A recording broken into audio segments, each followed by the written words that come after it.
Hi, my name's Brian Reade. I'm a columnist on the Daily Mirror, and I've just written a book called 43 Years with the Same Bird. Now, that bird is the Liver bird, and that man on the front is Mr. Bill Shankly, who I met when I was 17. And what this book charts basically is my love affair with Liverpool Football Club. It started where the book starts in 1965 at Burnham Park, Bolton, when I sat on the back of my dad's shoulders, red balaclava on my head, when Liverpool were en route to winning their first ever FA Cup. 43 years later, I'm a Cup season ticket holder, and in that time I've seen them win 47 trophies. If you want to put that in perspective, Newcastle have won 1 in that time. But the book, although it is a pitch-side view really of the most successful football club in British history, it's a lot more than that. It's my view of being a football fan these 43 years, of the relationships I've had with my brother, who got me into the game and then died young, my son, who started off tragically as an Evertonian.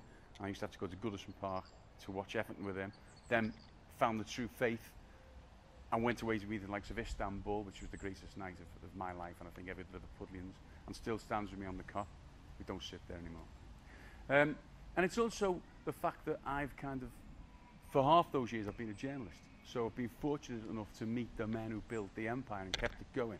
I'm talking about Shankly, I'm talking about Bob Paisley, who I interviewed just before he went downhill with Alzheimer's. I'm talking about Kenny Dalglish, Graham Souness, Roy Evans, Rafa Benitez. I've got their take on it as well. So it's as if you like a story of Liverpool from a fan's viewpoint, from a journalistic viewpoint, and within that is a lesson in that you should never get too close to your heroes. I much prefer to sit or stand on this great ground of ours. This is where I started, in the Anfield Road, sitting down there, where they used to come with a stool. My brother hated it. We used to have to stand on a stool, watch the games back in the mid-60s. I graduated from the Anfield Road to the Kop, that seething mass of passion and wit, one of the 8th wonders of the world at the time. I was never hard enough for the boys' pen, but I went straight into the Kop. I remember my first game was a derby in 1970, my first day as a teenager.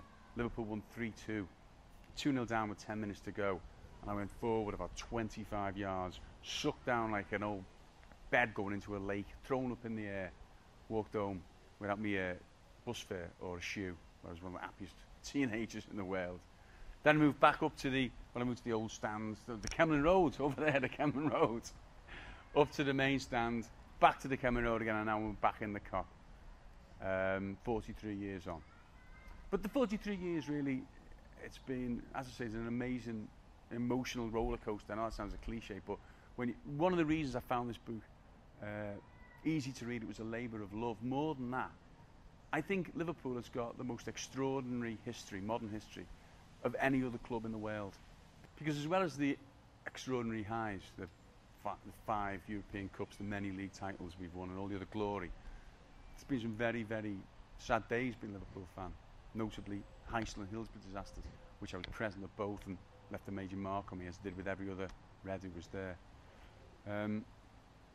You can go to something like Hillsborough, you can meet the families, you can have to report on it. You can suffer, which I did from the experience of being there.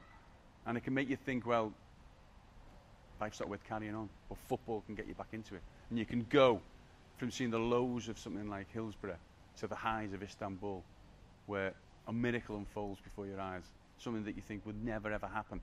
And when you've got something like your lad alongside you, and you can point out the lessons of life, and you can be on such a high.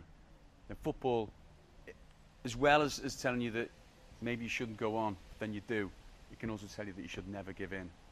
And that's something, a message that Liverpool Football Club has always put out. I asked Bob Paisley, and it's in the book, what his secret of Liverpool Football Club was. And he said, it's when a fog descends, sticking together in the fog. That's what's kept Liverpool going through all these years, and I think it's very, very true.